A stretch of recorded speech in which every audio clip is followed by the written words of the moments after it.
What's up, everyone? Welcome back to Every Week We Follow. So we have a signing to talk about. We have done something. Guessand. Guess what we done? We did Guessand. I'm Guessand. He'll be quite good. Yeah. Take it back, son. Bravo. Yes. That's not so bad for 9 a.m., mate. Obviously, everyone decided to highlight the fact that we recorded a podcast yesterday morning. I then was incredibly busy at work, so then I didn't get it up till the evening, so I didn't even know anything was happening. Put this up, and of course, then I've discovered, we're actually like heavily linked and pretty much signed someone. Mate, it wasn't quite done. It's still not done, but obviously you've got medical, mate. Yeah, pending a medical. You got Romano tweeting it and all that stuff, which basically says, bar some kind of massive cock up or turnaround or some kind of issue medically, he is a Villa player. First and foremost, it's fair to say, right, for those that watch our pod on a regular basis, right, we're never going to be at the forefront of breaking Villa news, right? We're here to talk about it. So, it's happened. We got it massively wrong, as we usually do. We put out a podcast, and literally 20 minutes later, right, we get news. But no, now it's more or less confirmed. It has been confirmed by Fabrizio Romano. Sky Sports this morning at 7:24 have said it's confirmed. It's pending the medical. It's 23.5 million, potentially rising to 28 million if whatever. Pounds this is. I don't deal in euros, mate. We live in the UK. Okay, so like when people say euros, but you see people go, no, it's 30 plus 5 add-ons. I'm like, no, euros. So in pounds, calm down, mate. That's like you sound like you were from Warsaw. Sorry, Warsaw fans, right? But I'll see you at the Bescott today. Oh yeah, of course, today because it's Roma game day, mate. So it's double whammy. Forgot about that, Totally forgot. New play. Well, I haven't forgot about it, mate. So I'm gonna go on live after this and chat about that game. And I'm looking forward to it because it's decent opposition, and I hope that we put out a decent strength squad. Yeah, that'd be good. And obviously, if everyone hasn't seen, if you go to everyweekwepredict.com, we have started up like a little kind of web application where you can predict scores. So you can go on and you can predict that Roma game and give it a go. I will be wiping the database before the season starts. But yeah, go for that. And obviously, as always, please donate. £5 entry gets you. Here it goes. Signed ball from the team from last season. Aston Villa memorabilia signed by Peter With and Brian Little, which are limited edition, and also the Brian Little biscuit kids books, which will also be signed by Brian Little before we send them to you. We will be ending this sometime in the winter, probably before Christmas. So it will give you time to get them if you want them for a loved one. Yes. Brilliant. So I'm going to share screen. I didn't prepare this before. This is about Guessand. Yeah, this is about, your Guessand. You Guessand right. Mate, that was very clever. I think that's been the best I've heard so far. Terrible. It's so bad. It's so bad. It's so bad. It's so good, mate. Come on. So bad. It's brilliant. That is what it is. We've signed a fucking player. I'm so excited. Yeah, signed a player. He's also, they say he's 24. He literally turned 24 a month ago. So he's like good, mate, good age. This could mean that Leon Bailey's going to be going. Yeah, I mean, we'll get onto that. We'll get onto that. But he can play. What's quite nice is that he can play up. So he can play up front as kind of like a lone striker. But he can also play off the left or the right. Yeah. So he can play anywhere across that forward line. So this is a typical Emery sign. This is a typical Emery player. A player that can play multiple positions, can play alongside Watkins, alongside Marlon, potentially, if he plays on the left. You can play him in replacement for Watkins or Marlon. So it's a really, really astute signing. Sounds like a decent fee, considering, yes, okay, his numbers last season in Ligue 1, not League One, Gary, Ligue 1. That was an unfair comment. Don't start anger a nation, mate. You said that, not me. You told me not to say it. the French. But anyway, what was it? I think it was something like 14 goals, 8 assists, or 13 goals, 8 assists, or something last season in Legaton, Something like that, yeah. Is in any league is good numbers, especially if you're not necessarily always playing as like the target man. I've watched some clips of him. I've had a look. Obviously, you done the usual YouTube spiel. He looks good. He looks like he kind of links the play. He comes deep. He seems strong. He's quite big. He actually seems quite quick for such a big guy. So yeah, I'm quite intrigued. And obviously, as always, in Emery we trust. Yeah, of course, mate. I'm massively intrigued. I don't watch YouTube highlights of players because they're fucking pointless. I can look good on a YouTube highlight, mate. Honestly, I've got some great reels. It's about what he does in the first 5 or 6 games. What's this, though? What's this? Knee problem. Expected to return in 4 days. So, yeah. So hopefully he passes the medical. I'm hoping it's just like a tiny little niggle. Mate, Yeah, that'd be annoying if he's a bit because injury prone. he won't be passing the medical if he's got a knee problem. No, well, I mean, I don't know what I don't know how many appearances he had last season, like whether that was a long-term injury or what. I'm guessing it's just a little niggle. But well, hopefully it'll be officially fully confirmed later on today if he's having the medical today. Be interested to see if he's in and around the ground tonight, maybe. You know, if he's being flown in. Do you know what I mean? For the Roma game. You're gonna go hang around?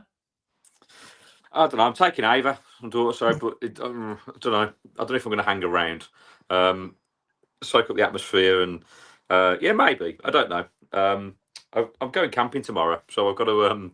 I got a lot to do. I haven't really got time to go to the game, really, but nice. Where are you going? Only local, mate. We're just going somewhere in the Malvern Hills. So, very nice. Yeah, nice. You know, you going with Pete and that, or are you just you guys? No, I think the Cliftons are coming, so we're representing. For those who don't know, that's my family, so like my brother and stuff. Yeah, so we're 4 days. Weather looks decent.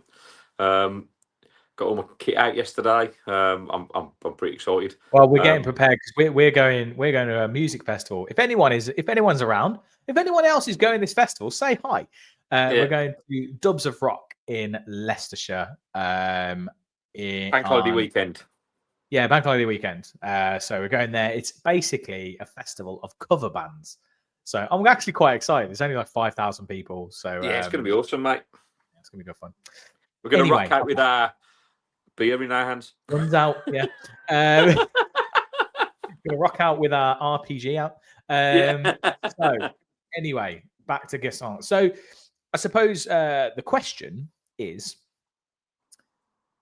one, is he just an addition and we're not actually going to get rid of anyone?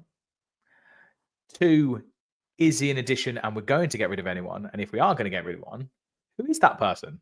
Now, I know who the ideal is, and I know who we believe it should or would be, which is Leon Bailey, because he's been atrocious. He's crap.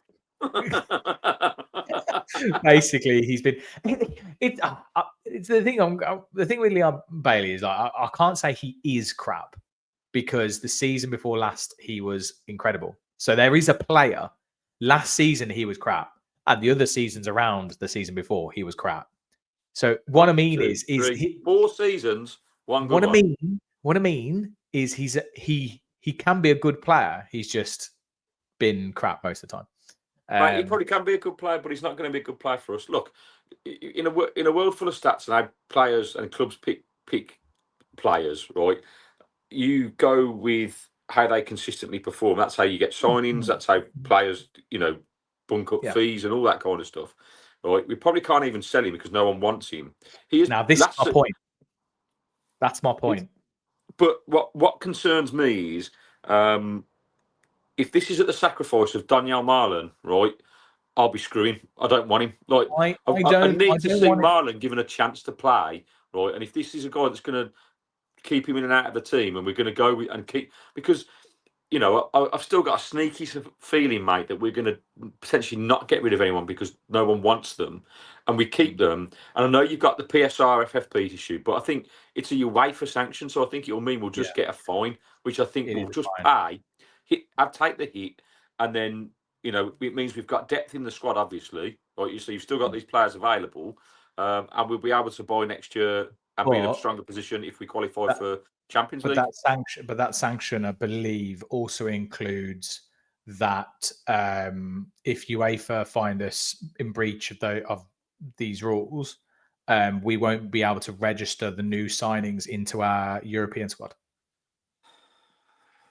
So that's like, okay, yeah, there's a thing about the fine, but yeah, that's not a great position. I mean, obviously we did it last year with Daniel Marlin, so you know we've done it before. It's not like we can't do it again. But well, mate, that's what it looks to me. Even if that is the consequence, because there seems to be zero movement on any of these players leaving, and you are a week away from playing in your opening game of the season, and then you're 2 weeks away from the end of the transfer window. Yeah, I don't know what. Yeah, I was going to say, I'm guessing the cut off for the whole UEFA thing is the end of the window. So someone coming in for Bailey has to be the thing. Now it just worries me that, and I can't see. We've seen enough from Marlon that we know there's a really good player there, and he could be really influential this season. Now, for whatever reason, Emery didn't play him very much last season. Now, whether that's just because of the players we brought in and there's a change of kind of a bit of system change, or he was trying to ease him in, or whatever. The other worry is that like something's happened, or there's something personally or attitude or just something that doesn't quite work for Emery. And but, I mean, and the thing is Marlon, we will get money for, because he's played well in preseason. He's played well when he played last season, and we only recently signed him for a decent fee.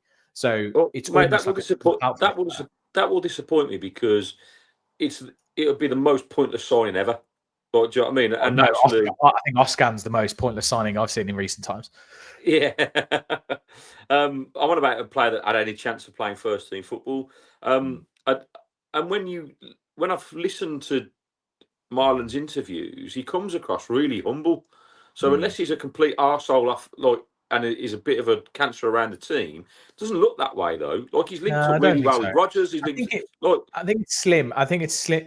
I think it's slim chances that is the case. It's just the way I look at it, and I'm like, he's playing well in preseason, but he didn't really play last season. This player seems similar, not the same, because he's a different kind of like, you know, stature and stuff, and he can play on the left rather than just on the right. But maybe Emery wants those options, like to be able to have those. But it does seem like we're actually quite stacked now with that kind of striker come winger come, and worries me. Even with Bailey in the squad, mate, we're still crying out for a right-sided attacking player, right? So, you know, Marlon has been playing there, but as we've said numerous times, he clearly likes to become central, right? So it makes sense to me that you're going to potentially have Guessand on the right, and you're going to have Ollie and potentially Marlon battling it out for that striker's position, and maybe that's what's going to rotate, right? So you might have Guessand rotate out with Marlon, and we want to play two narrow up front.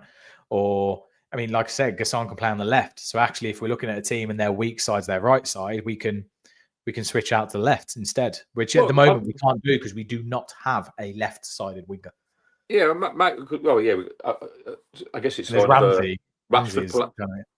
Well, Ramsey's the left-sided option, mate, 100%. Yeah. And I think it's important, like, whoever plays or whatever he goes for. You know, I said this last season, that you want the formation that we play. If we stick to that, right, and it's going to be that 4-2-3-1, right, then you need that front three or front four to be as fluid as possible, right? Yeah. So if you've got a player that can actually play left and right, to go right. Just, I don't care what you do up there. Just go and destroy teams. Like, you're good enough. You're professional footballers, and actually, as long as when we haven't got the ball, get yourself set. When we've got the ball, fucking do whatever you want. Like, don't be restricted to just being out on the left. Go attack where the space is.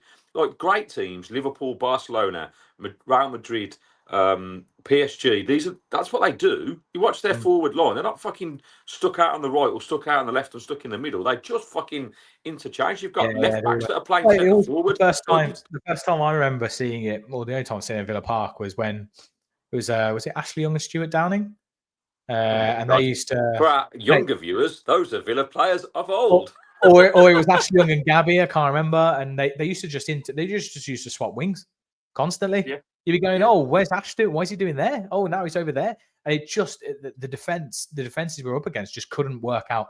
And if you were having joy against one player on one side, and they'd be like, right, put Ash on him, and he'd just rinse him to bits. So again, it's a similar kind of thing. Now, a question. Just thinking, just thought about it just then. So you're talking about like interchanging players that can play different positions, that kind of thing. What about Ramsey? Because the problem with Ramsey is he's pretty much only a left. You can only play on the left. You can't play on the right. I don't think he likes him in the middle. He just plays on the left. And obviously, there's been earlier links in the window with Ramsey to like the likes of Spurs, West Ham. Yeah, West Ham. And my question is maybe if there is a player to go, maybe it's actually Ramsey, because Rodgers can play on the left, Guessand can play on the left, McGinn potentially can play on the left. So it's like, yeah, I don't know. Yeah, mate, I mean, with Ramsey, obviously, we've talked about this briefly before, haven't we? Like it kind of would make sense because it's pure profit. So from a money perspective, it would be great. But I still think Emery really likes Ramsey, and a fully fit Ramsey on that left-hand side, mate, offers us like he's one of the best ball carriers in the league. I know other teams. A full fit Ramsey is not a sentence that is a thing. He's just never fit. He's constantly injured. Well, my point is, with the players we've just mentioned, it gives him an opportunity to be fully fit. I'm not so you'd arguably be saying that he's not going to be the first name on the team sheet. So actually, if you use him sparingly and you use him wisely, and you build him up and you get him into a certain level of form, I'm telling you, like he's one of the most underrated players in the Premier League. Ramsey is. He's a quality player. He can score goals. He can carry the ball. He's great in the link-up play on that left-hand side.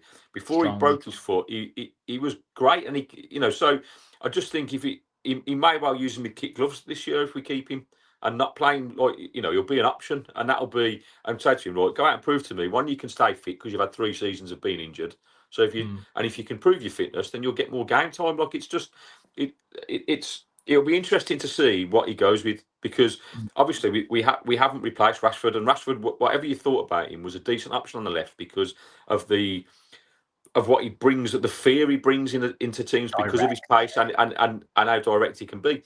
So, but Ramsey has got that ability to run at people and cause problems, but not been fit enough. And so, like you say, but Rodgers can drift out onto the left if he wants to. Like Rodgers just needs to be given that free rein of going, right, you start at number 10, but just go and do what you can do. Let's get you the ball in between the lines and damage people. It's interesting, when I was watching some of the clips of Guessand, he actually reminded me a bit of Rodgers at times. He'd pick up the ball really deep. He'd quickly turn a player, or he'd knock it round the player and run around them. And it was just strength. He was really strong. And it's that, again, that kind of stature that Rodgers has. So it might be interesting whether Emery tries to actually kind of experiment with him in that kind of 10 role to allow Rodgers to get some minutes off the pitch, or it's mate, actually how quality is this talking about a player that could actually, like, we've got something to talk about. It's like yes, that's all I want. I'm actually when you're watching a game and no one's trying, and then all of a sudden someone just puts a bit of energy into it, and you go, fuck, that's why I'm a football fan. I love it. Come on, that's why we love it. Come on, let's bring on that Newcastle game. So I mean, whatever he goes with, it's a mix of all those things we've just discussed, right? It's another option and another hopefully string to the bow to get us through this season, because people have already written us off, in terms of, there's no way you're going to compete top 4 or top 5. You're probably not going to win the Europa League. I've heard that, I've seen a lot of podcasts out there and kind of Newcastle fans, not all of them because pretty decent, but a couple of Newcastle fans going, "Oh, we're a much bigger team. We're in the Champions League. We're better than you." And I just think people have written us off, but when you go over the last 3 seasons, and I've been critical of things because we want to be at that echelon of the Champions League, but I'm also a realist, and actually 3 seasons in Europe, and I've said this consistently throughout the season, I feel like we're close to greatness. and I'm happy doing it under the radar to come up and just surprise people again. Don't talk about us like this deal. Like it's not even in the top. You have to go scroll down 2 pages on Sky Sports to get to the Villa news. It's all they care about is Man United and Sesko going there apparently. Yeah, God, yeah. It's quite interesting. It was on Dan Bardell was on Talk Sport. I think it was yesterday. It was yesterday in the evening. I was coming home, and that's when I heard about this news.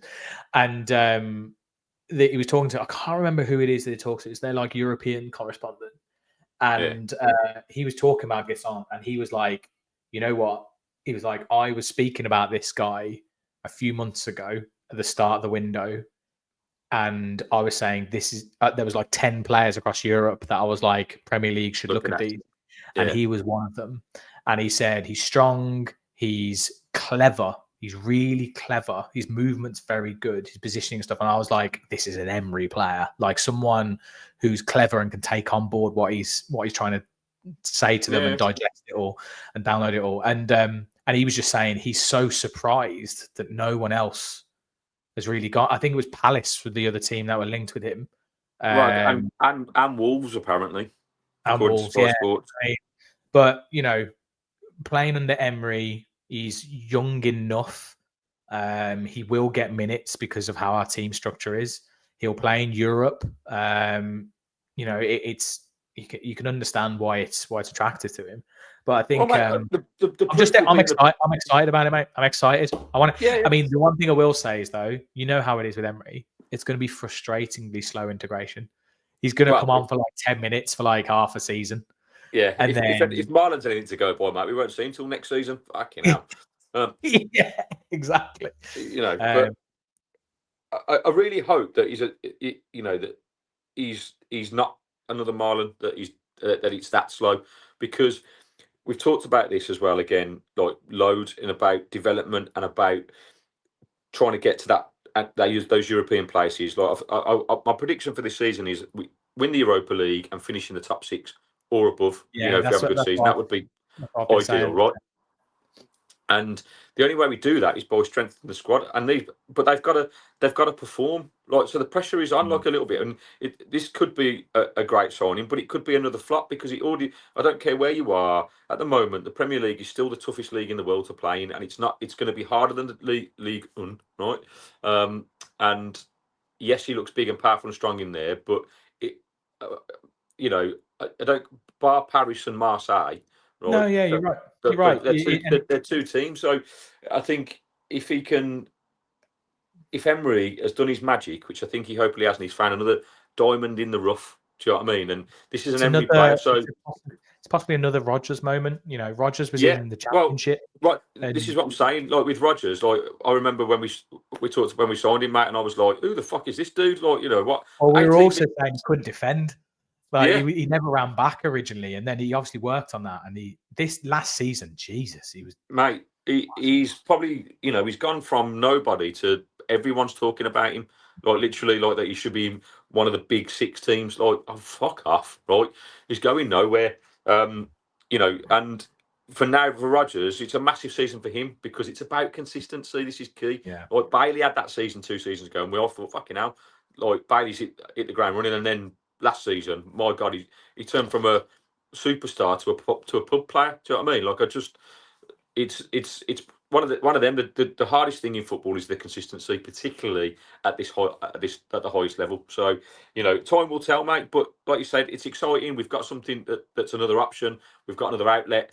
Hopefully, it can galvanise the squad to raise levels because you want competition in the squad. And if you're looking at that front 4 now, because I think the defence and the midfield are pretty sorted. I do. I think I would like a right back if I'm honest, but I still think Garcia is an unknown quantity that I hope gets more minutes this year.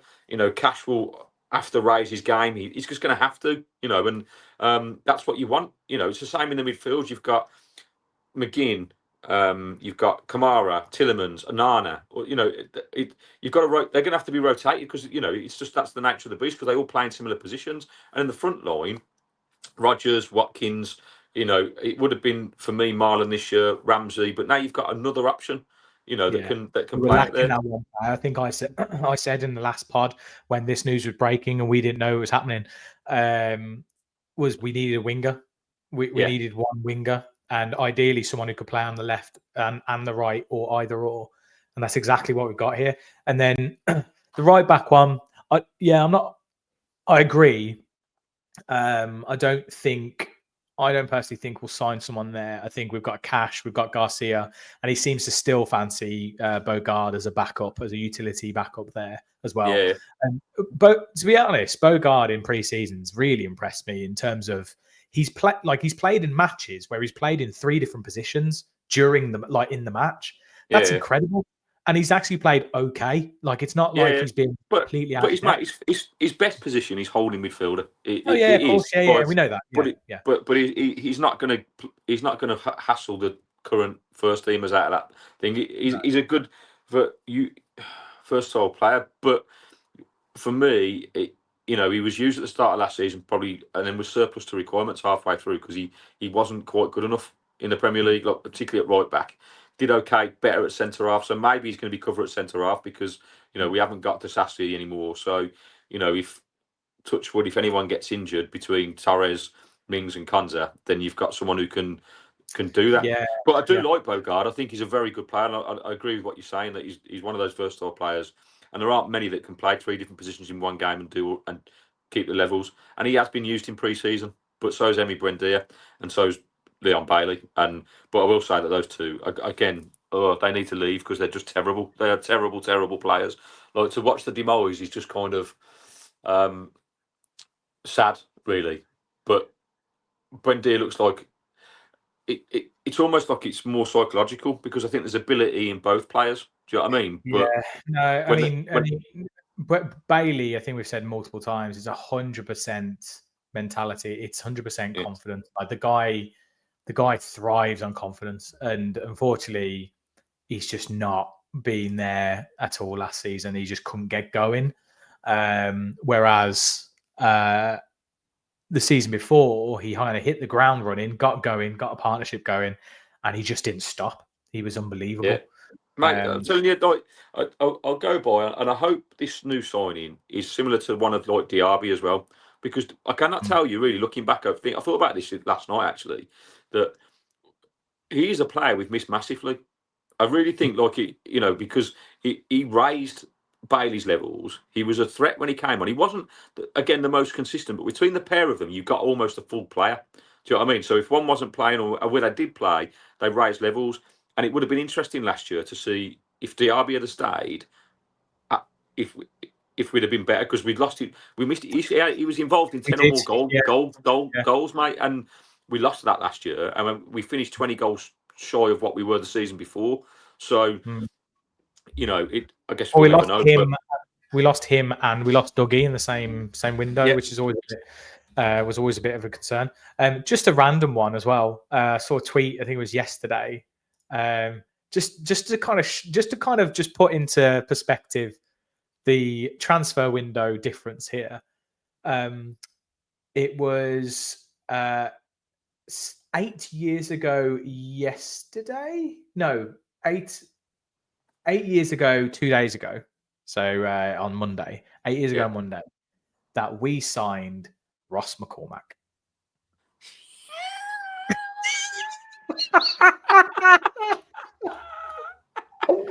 What an incredible, I think it was 12, I think it was 12 million as well. Top goal scorer in the championship, I remember it well. What we're paying, that's almost half what we're paying for this guy, by the way. Yeah. And we were in the championship. That's the kind of thing of just think where we are. Like, you need to appreciate that compared to 8 years ago signing Ross McCormack from Fulham in the championship for £12 million. And I don't think since we signed him, mate, he's managed to leave his house. He can't open his gate, apparently. He's talking about the gate. That's what was in the tweet. All the replies were just like, and he's still at the gate waiting. He's late for training, mate.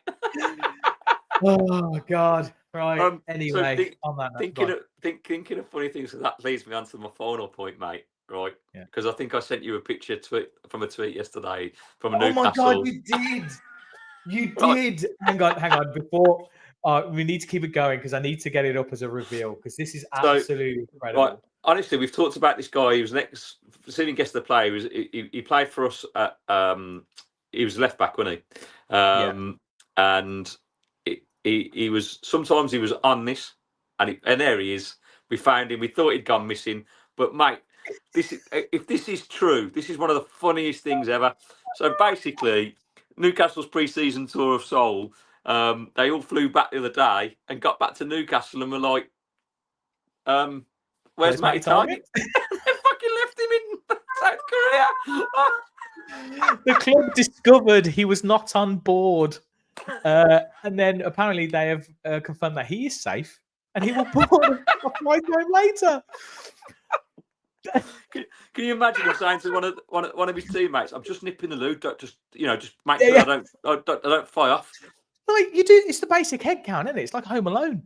It's Home Alone moment, mate. Do you think there was like a fan? Do you think there was a fan there in full kit, and they just counted him? They're like, "Yeah, there we go. Numbers done." Someone getting signatures. Oh yeah, everyone's accounted for. Everyone on the plane. Nice one. But mate, imagine, but not even through the flight. This is how lost this guy is. No one went. Anyone seen Matt? They got all the way to Newcastle, landed, and went. Oh, Matt's not here. But that's what's amazing. It says it was only discovered upon its arrival, which means the entire flight. I mean, how long is that flight from Seoul all the way home? You didn't even know. It's got to be like 12 hours, right? Something like that. Does he just sit on his own in the plane? No one actually sits next to him or something? Oh, that's so funny. Is that the end of Matty Target's career? Because I thought he died anyway, mate. I hadn't heard anything about him. And you said to me, like, oh, no, he's still at Newcastle. And I was like, oh, wow. Because I watched him because he played in the Cup or something. He came on last season, or I think it was in the Cup last season. He came on and I was like, Matty Target's still there. What the hell? Like, absolutely unreal. Mate, maybe this is a new way of getting rid of players, that you just go on pre-season tour and leave them in the country where you are. Join the K-League. I can imagine in the airport. Hands up if you're all flying back to Newcastle. No, sorry, Matt, put your hand down. you got to stay, mate. You know the deal, mate. No. Don't come back unless you find a new club because we can't afford you anymore. Oh, God. Yeah, so that made me chuckle, mate. But mate, I'm buzzing. It's game day. Hopefully, we can get a decent result later against Roma. We've got a new player. It might be the only sign that we do in this window, but I think I'm happy with that. Now let's just get this fucking season started so we can get some content going and actually. We'll also find out about the Palace game, won't we? I think this weekend because Monday. So whether the announcement their appeal will be announced, whether they've been successful or not on Monday. I can't see it personally, but we shall see. Cool. Sing us out, guys. Right. It's coming. It's coming. Every week we follow the boys in Claret and Blue. See ya. Peace and love.